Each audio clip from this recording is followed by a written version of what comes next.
Pemirsa, sebuah jembatan yang berusia hampir 40 tahun ambruk dan menjatuhkan 4 truk. Hingga kini, truk bermuatan berat itu masih dilarang melintasi jembatan.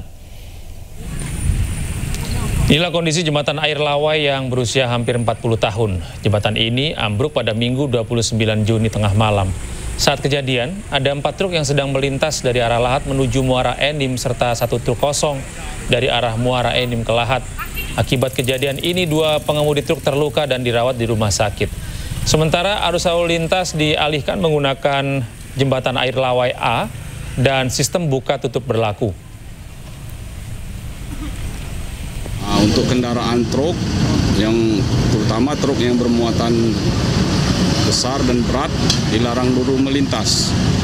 Karena kondisi jembatan ini juga kita tahu baru selesai perbaikan. Bersama mantan Kapolres Ngada AKBP Fajar Widya Dharma Lukman hari ini menjalani sidang perdana atas kasus kekerasan seksual terhadap anak. Selain AKBP Fajar juga digelar sidang terhadap terdakwa Stefani Heidi Dokurehi dalam kasus tindak pidana perdagangan orang.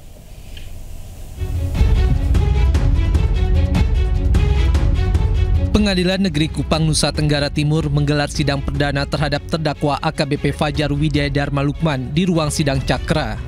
Sidang terhadap mantan Kapolres Ngada ini dipimpin oleh Hakim Ketua Agung Parnata dengan agenda pembacaan dakwaan.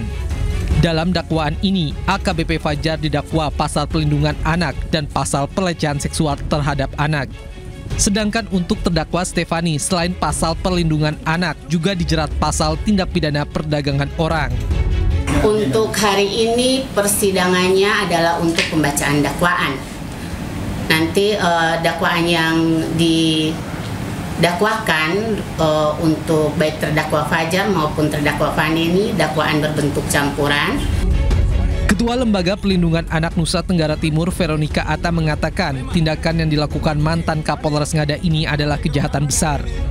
Dan harapan kami bahwa jaksa maupun hakim itu akan menerapkan pasal sesuai yang diharapkan dan sesuai unsur-unsur pidana yang dilakukan oleh terdakwa ya saat ini, dan juga kita berharap agar kita tetap kawal ya supaya proses ini menjadi transparan. Sidang akan dilanjutkan pekan depan untuk AKBP Fajar dengan agenda eksepsi atau tanggapan atas dakwaan. Sedangkan untuk terdakwa Stefani yang tidak mengajukan eksepsi akan ditunda hingga tanggal 21 Juli 2025 mendatang dengan agenda pemeriksaan saksi.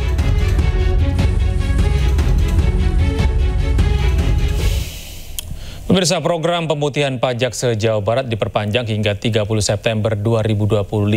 Ratusan wajib pajak memadati kantor Samsat Karawang, Bandung, dan Depok untuk membayarkan pajak kendaraan bermotor mereka.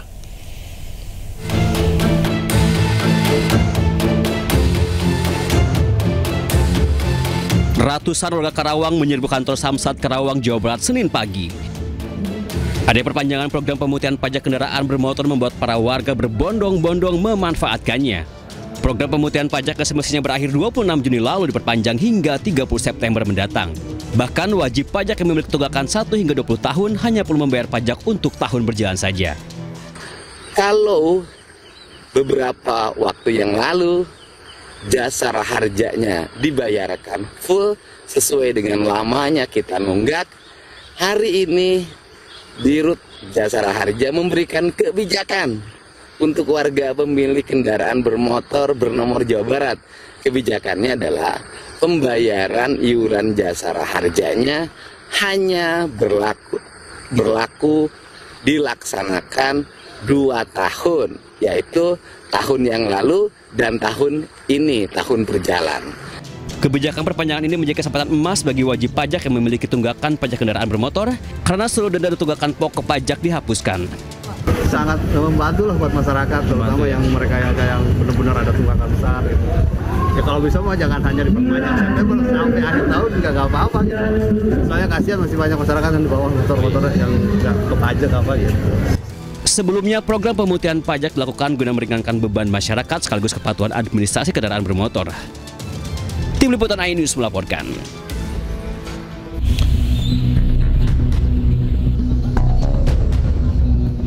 Ratusan pemilik kendaraan bermotor pada Senin pagi memenuhi kantor Samsat Kabupaten Bandung Barat untuk membayar tunggakan pajak yang tertunda. Warga datang sejak pagi hari agar bisa cepat dilayani. Menurut penunggak pajak, sengaja membalik namakan kendaraan karena tidak harus membayar denda pajak. Mas sendiri kendaraannya mati berapa tahun, Mas? 6 tahun, Pak. 6 tahun. Terus dengan program ini gimana? Ya lumayan memudahkan, kan tinggal bayar pajak tahun ini aja. Oke. Harus ngantri aja gitu. Bapak tahu nggak kalau ini diperpanjang, Pak? Tahu. Kalau kendaraan Bapak sendiri mati berapa tahun, Pak? 2 tahun. Terus rencana dibalik nama atau gimana, Pak? BBN ya.